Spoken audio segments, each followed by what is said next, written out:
అంటే ఎవరెవరిని కాపాడుతున్నారు? ఎవరికి బంధుత్వాలు ఉన్నాయి?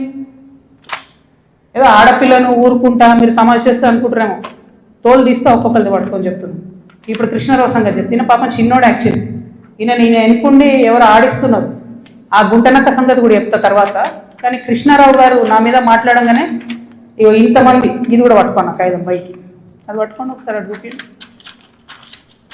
ఇంతమంది బాధితులు వాళ్ళంతా ఫోన్లు చేసి ఎకరాలు ఇన్ని ఉన్నాయి అక్క, దయచేసి మాట్లాడండి అక్క, నిన్నటి నుంచి ఫోన్. ఓ దగ్గర 16 ఎకరాలు, ఓ దగ్గర 400 ఎకరాలు, CS 14 ల్యాండ్స్, మామూలుగా లేదు. ఒక దగ్గర ఎంత ఘోరం అంటే ఆఖరికి హైడ్రా కూడా పోయి పూలగొట్టింది. ఇక ఇంకొకటి క్లియర్గా చెప్తా పట్టు, ప్రణీత్ కన్స్ట్రక్షన్ ఒకటి ఉంది.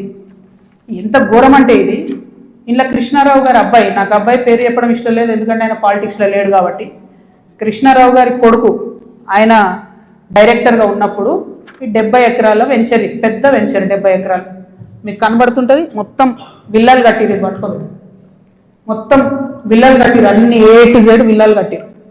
ఇలా ఎన్ని అలిగేషన్స్ ఉన్నాయంటే, ఇక్కడ నేను ఎల్లో మార్క్ చేసిన రోడ్ మొత్తం గవర్నమెంట్ రోడ్, అది కబ్జా, అది లోపలనే ఉంటుంది, దాని చుట్టూ కాంపౌండ్ వాళ్ళు. ఇక్కడ అసైన్ ల్యాండ్స్ ఉన్నాయి, అది కబ్జా.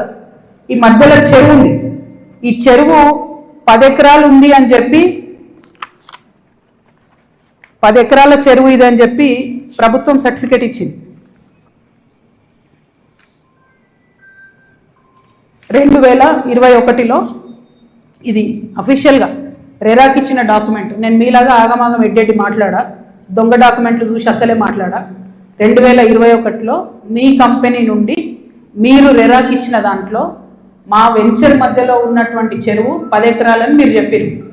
అయిపోయిందా? అదే మళ్ళీ 2021లో 2024 వచ్చే వరకు ఏమవుతుందంటే ఆ చెరువు 6 ఎకరాలకు వస్తుంది.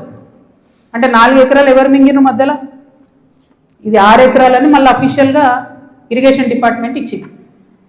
ఇప్పుడు ఇంకా ఘోరం ఏంటంటే, ఈ మొత్తం 71 ఎకరాల ఈ సామ్రాజ్యంలో చుట్టూ కాంపౌండ్ వాల్ కట్టింది. అంటే ఈ చెరువు యాక్సెస్ ఓన్లీ ఆ విల్లా వాళ్ళకు ఉంటుంది. యాక్చువల్లీ అది ఊరిది చెరువు, అంటే మీ అయ్యా జాగిరా, చెరువు లోపలేసుకొని చుట్టూ కాంపౌండ్ వాల్ పట్టుకుంటే